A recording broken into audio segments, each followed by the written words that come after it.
شبكة الإعلام المنداي منداين ميديا نتورك.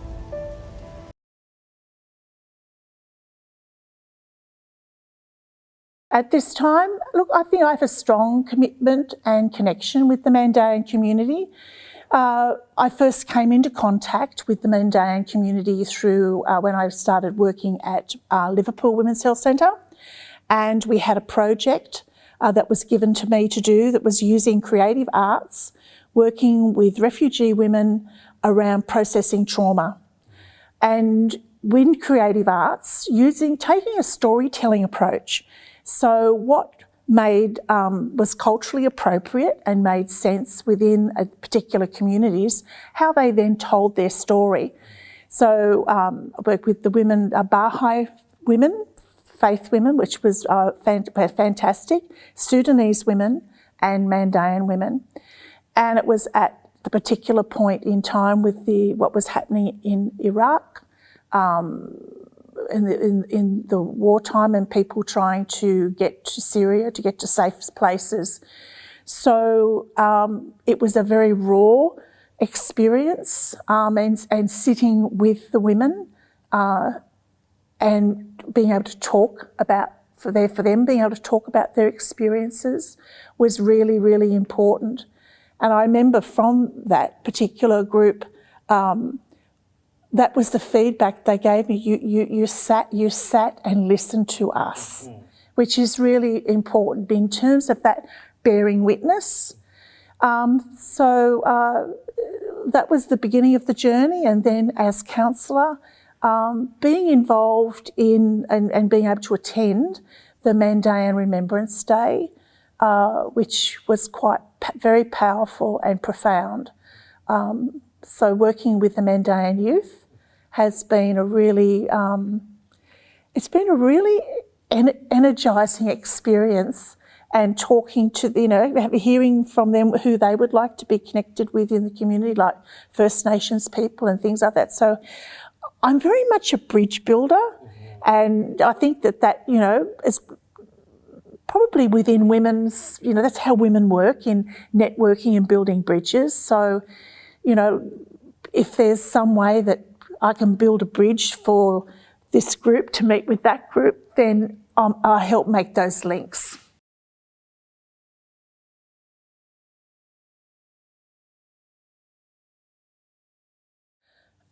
I guess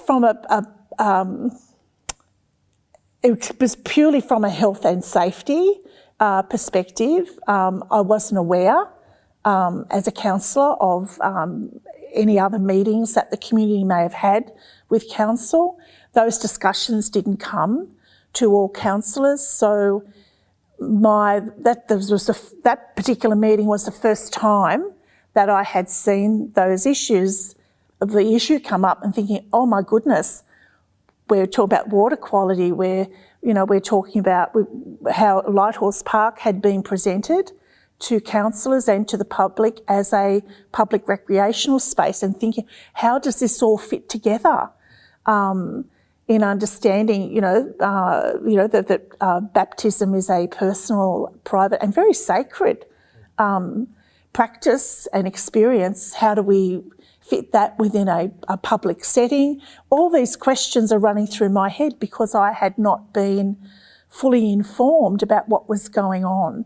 And what other meetings or understandings that maybe other councillors had that others didn't. And I think that that's what became apparent within that meeting. To be honest, I thought I was doing my best in expressing concern for the health and safety and well-being of the Mandaean community, in asking the questions that I did, rather than just letting it go through when I didn't fully understand or have the information as to what was going on.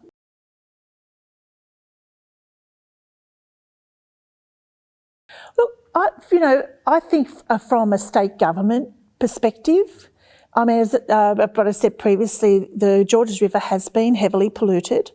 Government has spent a lot of money cleaning up the Nepean River and also in the Cooks River. But the Georges Is that River, council level or that was a state government level.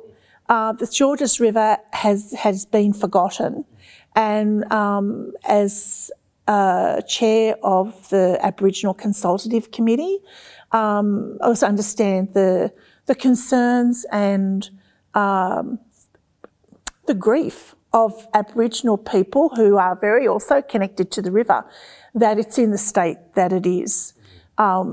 We still have industry runoff, but other industries upstream that discharge still into the river. That has to stop.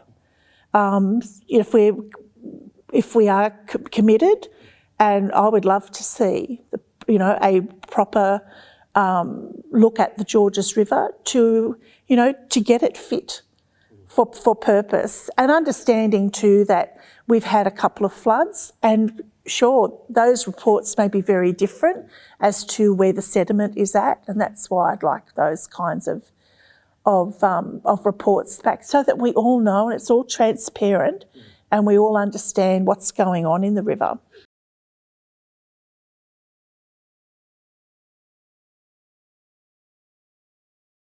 Well, I wasn't quite sure, because again, this was the fullness of the project that was presented to council was not necessarily shared with all councillors.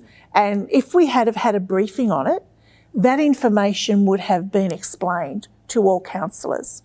And I guess it'll be, in its early days, it will be like a bit of a pilot, this is what we're thinking, how it's going to work. How does it work? How can we improve it? It's something that, you would be looking at, evaluating, and as time went on, if problems arose, again, how do we solve them together?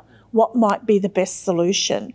And like working in community, that's how I've always worked with communities, in terms of what's the issue, where's the problem, what might be a good solution, let's test it out and see.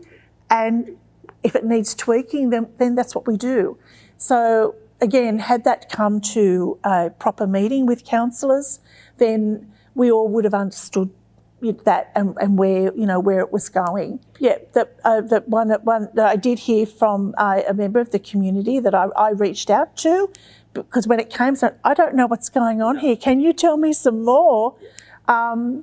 And that was a particular issue that particular person raised. Having, from, as a Christian, I too have been baptised as an adult, and I understand, I guess, my own experience, thinking, this is it is sacred. It has, it is private, and and when it was explained, like, I'm thinking public space, baptism, how does all this actually fit together? Some like Pentecostal churches that certainly, baptising in a river or a swimming pool or whatever, and everybody comes together, and it is a wonderful celebration. But think about, well, if other people use, it's a public space, how does this all happen? So I guess, you're thinking, at the time, because you don't have that full information, you're trying to think also on the run of, my goodness, what happens in this situation? What happens in that? Which would have been the conversations that would have occurred had a briefing happened. And I think that was what I raised at the time, that it was unfortunate that a proper briefing hadn't been provided to councillors so that we understood. Because, and I understand that the disappointment that some of the community members may have felt within that, and I do apologise for any disappointment or upset that that conversation gave rise to for people. But I hope that they would also maybe now think a bit, now that they're opening up a bit further, understand my heart and where I was coming from, in a way of thinking about and raising issues around health, safety and the sacred.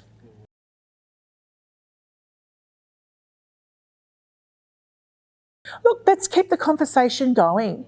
And I think from, meeting in friendship and having that conversation and understanding a bit further as to what other approaches had been made and discussions that had been held, let's keep it together in terms of that conversation and understanding that we can manage things through regulation. With the water, if the report is that the water is not okay, then we don't use it. I guess it's not a lost opportunity. I would hope that from today that people see it's more the opportunity to continue working together and to be open to test ideas and to see, well, might this work? We run pilots all the time. Sure.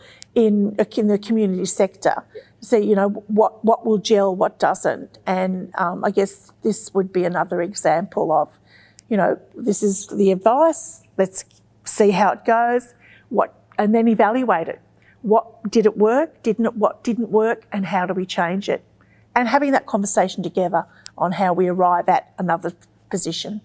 Look, thank you so much for the opportunity to have a conversation and. That we're on the same page.